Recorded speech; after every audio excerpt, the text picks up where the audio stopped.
오늘도 주시는 하나님의 말씀이 저와 여러분에게 힘이 되고 내일을 걸어갈 수 있는 근원이 되고 또 우리의 삶의 행복으로의 출발이 되기를 간절히 소망합니다.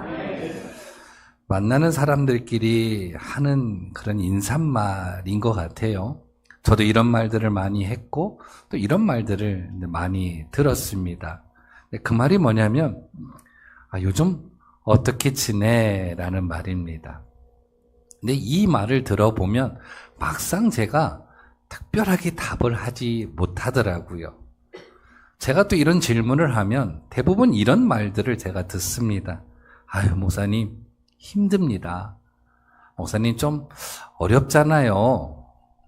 목사님 그냥 버티고 있습니다. 우리는 이렇게 대답을 합니다.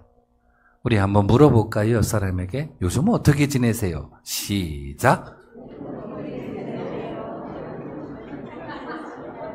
아니, 질문만 하지 말고 답을 해주세요. 다시 자, 질문하고 답 서로 하기 시작. 요즘 어떻게 지내세요?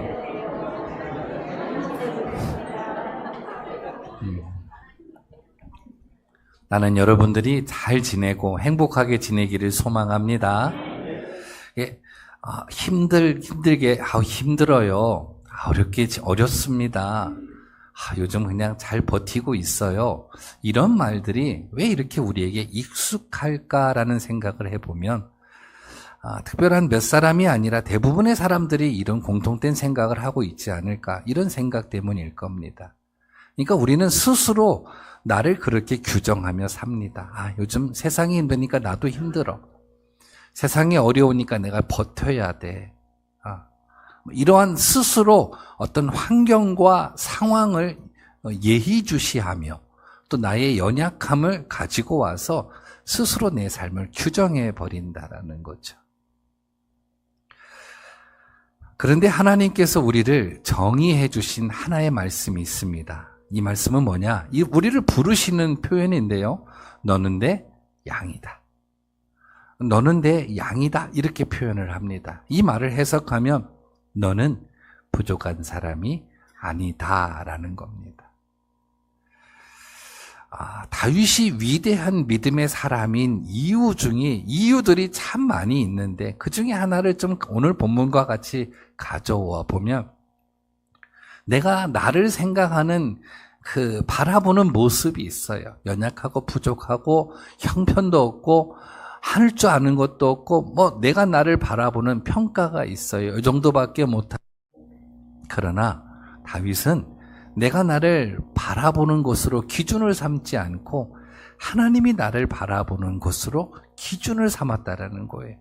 그래서 나는 부족함이 없다 이렇게 말하는 거예요. 사실 사람에게 부족함이라는 것은 늘 따라다니는 하나의 단어인 것 같아요. 그런데 이 다윗은요, 하나님이 나를 바라보는 그 시선, 그 기준을 자기의 기준으로 삼았다는 거예요.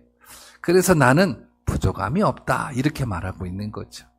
이 고백이 오늘 예배를 마치고 여러분들의 가정으로 돌아가는 발걸음 속에 이 고백이 툭 튀어나와 이 위대한 고백이 여러분의 고백으로 이어지기를 간절히 소망합니다. 오늘 본문 시편 23편은 많은 학자들이 아들 압살롬의 반역으로 다윗이 도망가던 그 시기로 보고 있습니다.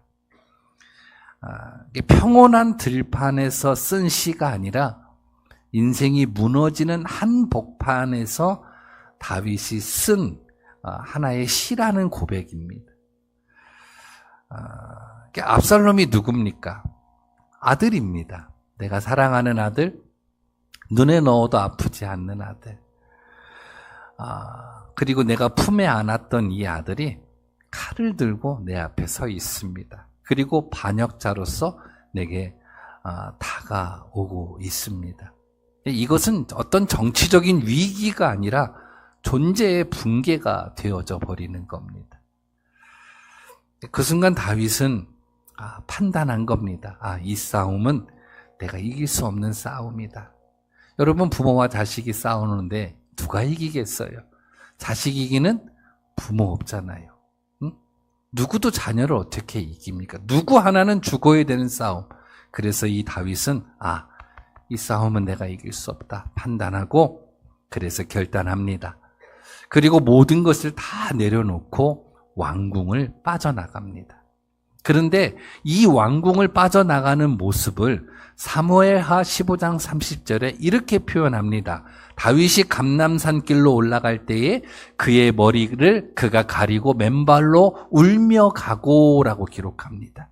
이게 머리를 정돈할 틈도 없이 머리를 자기가 이렇게 올려서 신발을 신을 시간도 없이 맨발로 그리고 슬피 울며 그 왕궁을 떠납니다. 떠나면서 어떤 생각을 했을까? 지난날 어렸을 때 하나님의 선지자 사무엘을 통하여 기름 부음을 받은 순간부터 사울 왕을 통하여 쫓김을 받고 도망을 다녀야 되는 기나긴 시간들이 다윗에게 있었을 거란 말이죠. 막 그런 시간들이 새록새록 이 다윗의 머릿속에 막 스쳐 지나가는 거죠. 막 가슴이 무너지고 가슴이 미어지고 또다시 이 자리로 돌아가는 듯한 실패의 마음을 이 다윗이 지금 가지고 있는 거예요. 그런데 더 놀라운 것은 백성들의 반응입니다. 이런 다윗을 보면서 드러나는 백성들의 반응인데 어떤 사람은 등을 돌리고 어떤 사람은 조롱과 배신을 퍼붓습니다. 그러니까 다윗을 왕으로서 사랑하고 존경하고 따르고 하나님의 위대한 왕이라고 칭송하였던 이 백성들마저도 등을 돌리고 배신하고 조롱하고 그런 상황입니다. 이런 상황에 오늘 다윗이 이렇게 고백을 합니다. 1절에 여호와는 나의 목자시니 내게 부족함이 없으리로다. 여러분, 이런 상황에서 여호와는 나의 목자시니 내게 부족함이 없으리로다. 이 고백. 지금 이런 환경에서 내게 부족함이 없으리로다라고 고백하는 이 고백을 보면 둘 중에 하나입니다. 죄송합니다. 하나는 미쳤거나 두 번째는요. 그가 보고 있는 무엇이 있어서입니다. 이런 상황에서 그가 부족함이 없다라고 지금 말하고 있잖아요.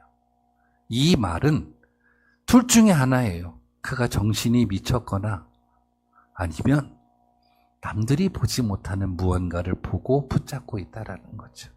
그것을 성경에서는 뭐라고 표현하냐?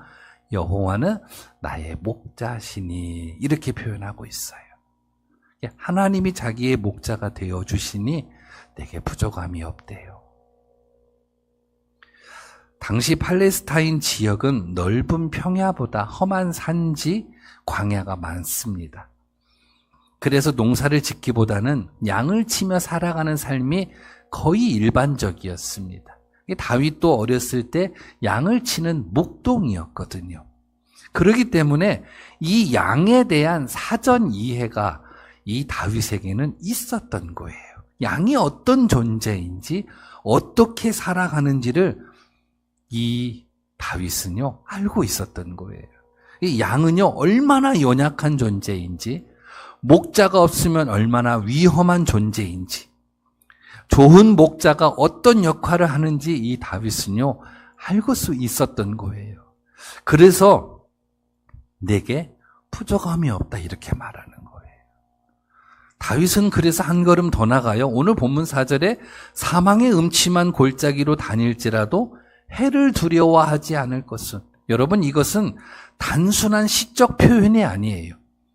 팔레스타인에는요 실제로 깊고 어두운 협곡들이 많이 있어요. 이런 햇빛이 거의 들어오지 않고 맹수들이 숨어 있고 길이 매우 좁고 위험한 그런 곳. 양들은 이 길을 절대 혼자 걸어갈 수 없다라는 거예요. 이 길에 목자가 앞에서 반드시 인도해야 된다라는 거예요. 그러기에 시편 23편은요. 이것을 통째로 가지고 와서 우리가 쫙 펼쳐봤을 때 어려움 가운데, 힘듦 가운데 위로하시는 하나님, 이러한 시가 아니라 하나님이 어떤 분인지를 내가 있는 자리가 어떠한 거와 관계없이 선언하고 고백하는 시인 거예요. 다시 말하면 양의 생존은 양에게 달린 것이 아니라 목자에게 달렸다. 나의 생명은 하나님께 달렸다라는 고백이자 자녀가 하나님 앞에 드릴 수 있는 선언인 거예요. 여러분, 생사화복은 하나님이 가지고 계십니다. 믿으시기 바랍니다. 여러분, 이것을 무섭게 믿어야 돼요. 생사화복은요, 하나님이 가지고 있어요. 여러분들의 생명, 죽음 다 하나님이 가지고 계세요. 여러분들의 복 하나님이 가지고 계세요. 여러분들이 무언가를 생각하고 해야 될 일이 무엇인지는요, 성경이 우리에게 그래서 가르쳐주고 있는 거예요.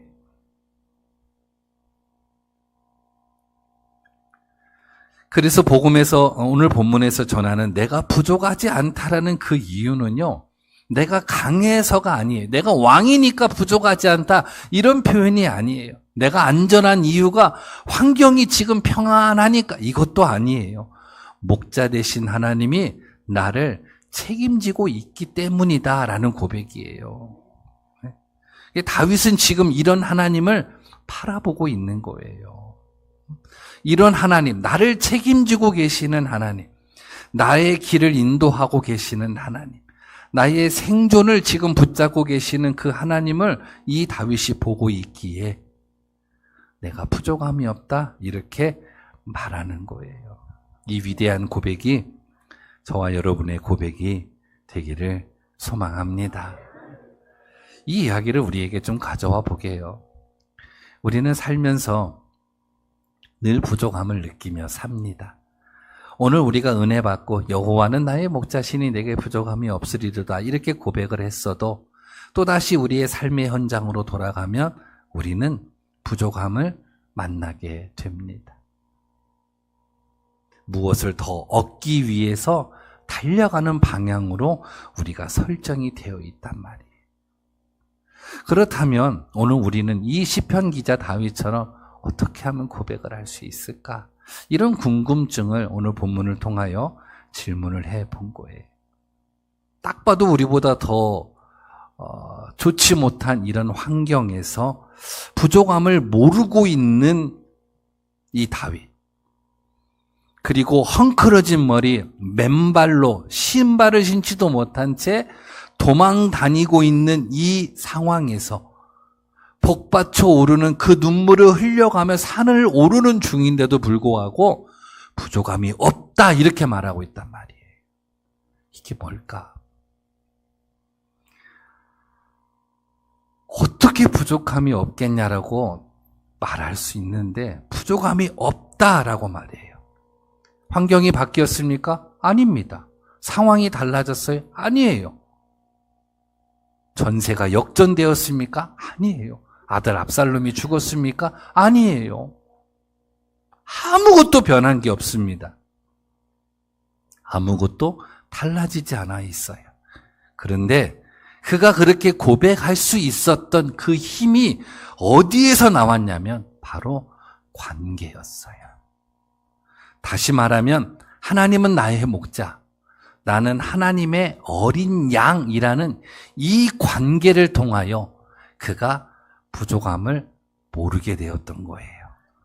여러분, 하나님이 주시는 생명, 하나님이 주시는 평안, 하나님이 주시는 기쁨, 하늘의 모든 것들은 이 관계를 통하여 우리에게 임합니다. 믿으시길 바랍니다. 그러니까 하나님과의 관계가 바로 세워져 있었기에 다윗은요, 부족함을 몰랐던 거예요. 여러분, 우리가 하나님께 감사할 수 있는 길은 내가 형편이 좋아서 감사하는 것이 아니라 내가 기뻐할 수 있는 이유도 내 상황이 좋아지고 문제가 해결되고 기도가 응답되고 그래서 기뻐하는 것이 아니라 하나님이 나의 아버지가 되시고 내가 하나님의 자녀가 되는 그 관계로 기뻐하고 감사하는 거예요. 하나님께서 지난 한 주간에 내게 무언가를 주셔서 내가 하나님 앞에 감사로 예배를 드리는 것이 아니라 하나님이 정해주신 날, 그 아버지를 바라보러 예배하러 오는 날이 하나님 앞에 예배하는 날이에요. 이 관계. 그 관계를 이 다윗은 보고 있었던 거예요. 그리고 그 관계를 붙잡고 있었던 거예요. 그래서 만족은, 기쁨은, 평안은 환경의 문제가 아니고 상황의 문제도 아니라 관계의 문제라는 거예요. 그래서 하나님과 이 다윗의 관계가 목자와 양의 관계로 되어 있는 한 다윗은요, 내게 부족함이 없다 이렇게 말하는 거예요. 그래서 내게 부족함이 없으리로다라는 그 말 전에 여호와는 나의 목자시니라는 그 관계를 다윗이 얘기하고 있는 거예요. 나는 여러분에게 하나님이 목자가 되기를 소망합니다. 그 목자 되신 하나님을 통하여 세상에서 얻을 수 없는 평안, 세상에서 얻을 수 없는 기쁨, 세상에서 얻을 수 없는 승리의 주인공이 되기를 간절히 소망합니다. 요한복음 14장 21절에 내가 주는 것은 세상이 주는 것과 같지 않으니 이 평안을 너희에게 주노라. 이 평안을 받으면요, 상황이 막 뒤집어져도, 환경이 막 달라져도 내가 평안할 수 있다라는 거예요. 그래서 우리는 무엇을 가지고 있느냐 보다 누구와 함께 있느냐의 문제예요. 하나님이 평가하시는 기준은 바로 이 점이에요. 지금 누구를 바라보고 누구를 의지하고 누구와 함께 있느냐, 이 질문을 오늘 본문은 우리에게 던져주고 있는 거예요. 그래서 시편 23편은 계속해서 우리에게 말하고 있습니다. 그가 나를 푸른 풀밭에 누이시며 쉴만한 물가로 인도하시는도다. 누가 하십니까? 목자가 하는 겁니다. 여러분, 양은 스스로 채우지 못해요. 스스로 찾아내지도 못해요. 맛있는 풀이 어디 있는지도 몰라요. 그냥 목자를 따라갈 뿐입니다. 오늘의 상황이 당체 이해가 되지 않아도 나의 목자 되신 하나님을 따라가는 게 믿음의 여정이고 신앙의 길인 거예요. 그것이 골고다이든, 그것이 불 속이든, 그게 물 속이든, 그게 풀무불이든, 그게 사자굴이든, 신앙은 목자 되신 주님을 따라가는 거예요. 그러면 그분이 지키시고 그분이 도우시니까요. 나는 이런 위대한 신앙의 길을 여러분들이 걸어갈 수 있기를 소망합니다. 그래서 얻는 지혜가 있어요. 우리가 살면서 분명 부족함을 만날 거예요. 또다시 우리는 부족함의 상황을 느낄 거예요. 그런데 그 이유가 정말 부족해서인지 아니면 목자를 바라보지 않음으로 인하여 오는 부족함인지를 우리가 분별해야 돼요. 때로는 주신 것을 보지 못하고 감사를 잃어버릴 때가 있어요. 함께 하고 있음을 느끼지 못하여 불안하고 염려할 때가 있어요. 그러면 정말 나 혼자여서 내가 불안한지, 아니면 함께 하고 계시는 주님을 내가 보지 못해서 그런지, 내가 받은 게 없어서 감사를 하지 못하는 것인지, 받은 것을 세어보지 못해서 감사를 잃어버리고 있는지를 분별해야 돼요. 그래서 시편 23편은 우리에게 이렇게 권면해요. 삶의 방향을 바꾸라. 목자 되신 주님을 따라가라 이거예요. 뭔가를 얻으려고 애쓰는 삶에서 목자를 따라가는 삶으로, 뭔가를 채우려고 발버둥 치는 삶에서 목자를 바라보며 의지하는 삶으로 바꿔라. 이것이 오늘 본문이 우리에게 주는 메시지예요. 예수님이 왜 부활하셨어요? 왜 우리 안에 오셨어요? 우리를 이끌어 주시려고요. 사랑하는 여러분, 오늘도 지금도 하나님은 살아계셔서 우리와 함께 하십니다. 그 살아계신 하나님께서 자처하신 거예요. 내가 너의 목자가 되어주마. 너는 내 양이다. 그 목자 되신 주님을 따라가는 여러분 되기를 소망합니다. 사도 바울을 생각해 보세요. 다메섹 도상에서 부활하신 예수님을 만났어요. 그리고 그 예수님과 바울은요, 무엇이 만들어졌어요? 관계가 만들어졌어요. 부활하신 주님이 사도 바울의 뭐가 됐어요? 주인이 되어버렸어요. 그 관계가 딱 만들어진 순간, 그로부터 임하는 사명은 생명보다, 자기 생명보다 더 귀히 여겼어요. 주님이 나의 주인이 되어주는 순간, 구세주가 되어진 순간부터 그로부터 내게 임하는 모든 말씀은 자신의 생명보다도 더 귀히 여겼어요. 빌립보서 4장에 보면요, 11절에서 13절인데 내가 궁핍함으로 말하는 것이 아니니라 어떠한 형편이든지 나는 자족하기를 배웠노라.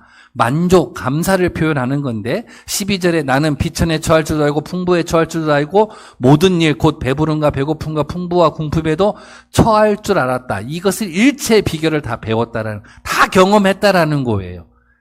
그럼에도 불구하고 결론은 내게 능력 주시는 자 안에서 내가 모든 것을 할 수 있다. 이렇게 말하는 거예요. 내가 가난할 때도, 내가 풍족할 때도, 내가 궁핍할 때도, 내가 배고플 때도, 배부를 때도 그거와 관계없이 나는 부족하지 않다. 바울은 그렇게 고백하는 거예요. 여러분, 이 고백은요, 내가 능력 주시는 자 안에서 내가 모든 것을 할 수 있다. 이것은요, 성공 선언이 아니에요. 할 수 있다, 할 수 있다. 이건 막 성공을 선언하는 막 확신 같은 그런 표현이 아니에요. 어떤 상황 속에서도 주님이 나의 목자가 되어주시니 나는 무너지지 않는다라는 고백인 거예요. 주님이 나의 주인이 되어주시니 내가 어떠한 환경을 만나도 나의 결정은 달라지지 않는다라는 고백인 거예요. 이 고백이 언제 나왔냐면요, 바울이 빌립보 감옥에 갇혔을 때입니다. 복음을 전하고 귀신 들린 여종을 고쳐줬을 때 매를 맞고 감옥에 들어간 거잖아요. 근데 그들이 그때 거기서 무슨 일을 했냐? 16장 25절에 보면 한밤중에 바울과 실라가 기도하고 하나님을 찬송하고 뭐 하고 있었어요? 예배하고 있었어요. 하나님과의 관계가 되어져 있으니 그게 감옥일지라도 그곳에서 하나님 예배하고 감사하고 기뻐하고 기도하고 아멘하고 할렐루야. 그랬단 말이에요. 하나님과의 관계가 되어져 있으니 비록 내가 매를 맞고 얽매임의 환경에 갇혀 있고 그리고 내일을 알 수 없는 생사의 자리에 있다 할지라도 나는 기뻐하고 감사하고 그를 예배할 수 있다 이거예요. 왜요? 그분이 나의 목자가 되어주시니입니다.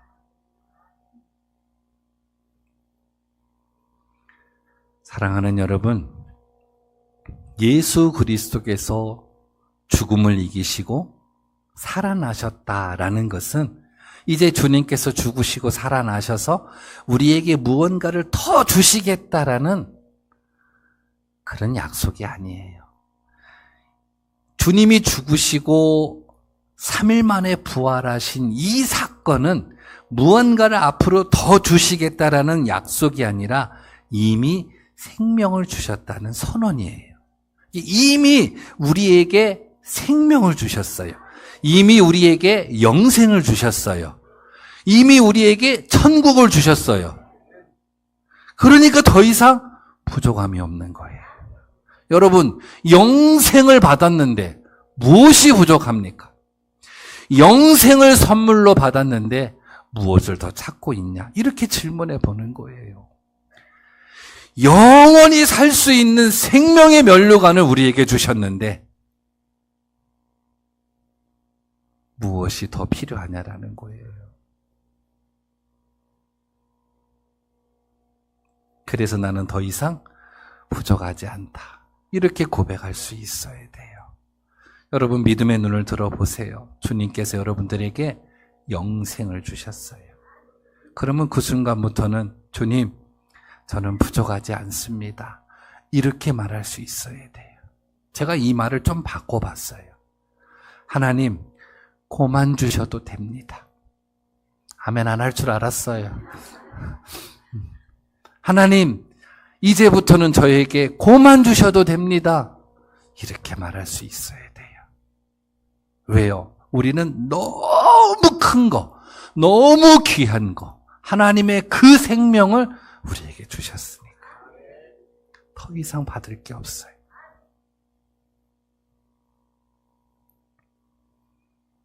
그래서 우리는요, 부족한 사람이다. 이게 아니라 우리는 부족한 사람이 아닙니다. 왜요? 부활하신 예수님이 나와 함께 하시니, 부활하신 예수님이 나와 동행하시니, 우리는 이렇게 말할 수 있어야 됩니다. 요한복음 10장 10절에 내가 온 것은 양으로 생명을 얻게 하고 더 풍성히 얻게 하려는 것이라. 시편 34편 10절에 보면 젊은 사자는 궁핍하여 줄일지라도 여호와를 찾는 자는 모든 좋은 곳에 부족함이 없으리로다. 그래서 우리는 이렇게 고백할 수 있어야 돼. 여호와는 나의 목자시니 내게 부족함이 없으리로다. 이 고백이 저와 여러분의 고백이 되기를 소망합니다. 여러분, 이 고백은 단순히 긍정선언이 아니에요. 힘든 내 자신을 막 위로하는 말도 아니에요. 그렇다고 환경이 완벽하다? 아니에요. 내 인생에 가장 중요한 것이 채워졌다라는 고백이고 선언인 거예요. 이 고백이 더 놀라운 것은 지금 다윗은 도망가는 길에서 고백을 했고 바울은 감옥 한가운데서 고백을 한 거예요. 그러기에 우리도 이제는 삶의 방향을 이제는 새롭게 바꿔야 됩니다. 부활하신 주님을 바라보며 목자 되신 주님을 따라가는 삶으로 오늘보다 내일 더 많은 걸 얻으려는 마음보다 주님 한 분만으로 충분하다라는 그 고백으로 우리의 삶의 방향이 바뀌어져야 될 줄로 믿습니다. 내일의 염려요? 그건 내가 내일 책임질 사람들이 하는 거예요. 하지만 목자가 계시면 내일은요, 내가 책임지는 것이 아니라 목자가 인도하는 시간이에요. 그래서 우리는 고백할 수 있어요. 내 인생의 결론은 나의 목자가 책임진다. 내 인생의 결론의 날은 목자가 인도하신다. 이 믿음 가지고 우리의 날들을 살아가는 여러분 되시기를 소망합니다. 우리 하나님은요, 살아계십니다. 어제나 오늘이라 변함없이 살아서 예배하는 여러분, 일터에서 일하는 여러분, 모든 사람들을 만나는 여러분, 가정에서 쉼을 얻는 여러분들과 함께 하셔서 여러분들의 목자가 되어 주실 겁니다. 이제부터 그 목자를 따라가며 부족함이 없는 삶의 방향으로 한 걸음씩 나아가 이 위대한 신앙의 고백이 저와 여러분의 고백이 되기를 간절히 소망합니다.